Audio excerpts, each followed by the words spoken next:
Oh man, it's the grab bag! Oh hell yeah, it's a book review day.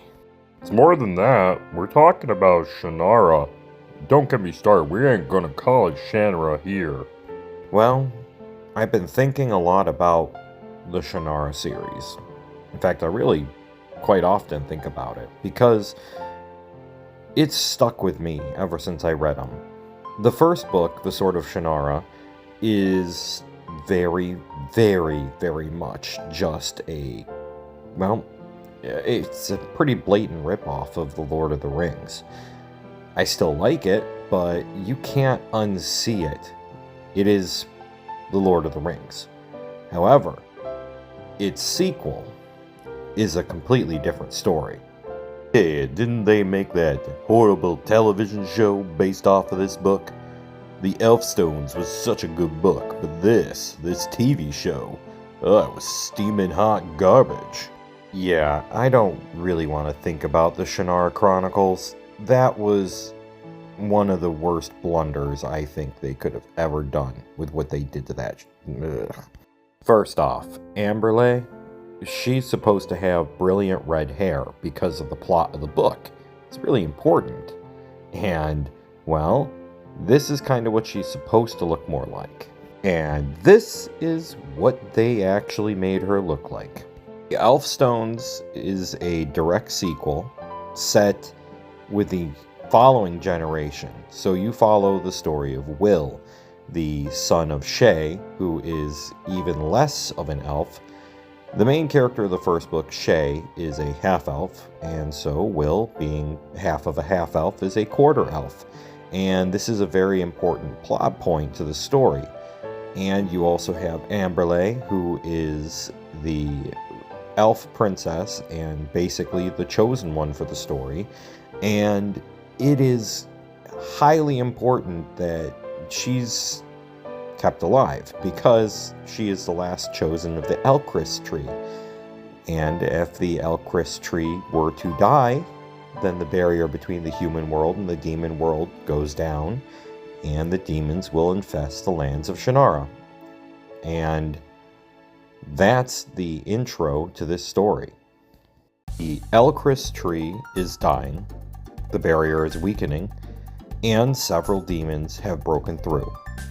The first thing these demons do is they kill the chosen of the Elcris tree, and they think that they have won, but Amberle had ran away, so she was not in the same area.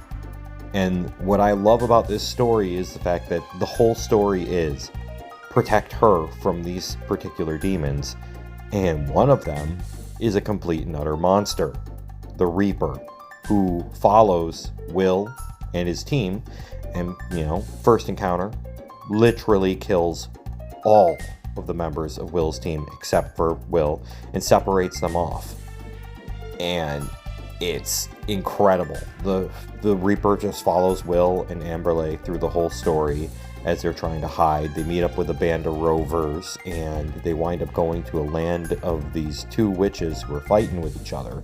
That final struggle between Will and the Reaper when they reach the mystical pool in the witches' land is so intense, with the fact that, slight spoiler, Will has been unable to use the elf stones because he is not elf enough, and he has to push through. It is insane. And then it's a race against time to save the Elcris tree. And then the reason why Amberle's red hair is so important to the story, I don't really want to spoil it. If you haven't read The Elfstones, it is one of the best fantasy novels I have ever read, and I highly suggest everyone reads it. I put it up there in the top 5. It is one of the best books. I like it way more than everything else that Terry Brooks has put out, and he's put out quite a few books in the series, but The Elfstones is, I think, his magnum opus. Oh, hell yeah. That sounds awesome. I'm gonna have to check it out later. This might be a little bit of a hot take, but I personally think that there are too many books in the Shannara series, and that it kind of just felt like it went on too long. And I like the Wish song, but Wish song was not as good as Elfstone's. Scions was also really good, but also not as good as Elfstone's. And then it just kept going and going, and then he tied it in with another book series that he's been writing, and I just felt like it just went on too long. And that might be a hot take, but sometimes you gotta just stop. But publishers, they like money, and if you got something that's selling, they're gonna keep it going. And like I said, hot take, you guys might like the other books in the series more. I personally think the series probably could have ended with Scions, but that's just a hot take. I'll catch y'all later. Don't you forget to like, comment, and subscribe. Do me a favor and stop singing, Doctor, or else I'm gonna come for you next.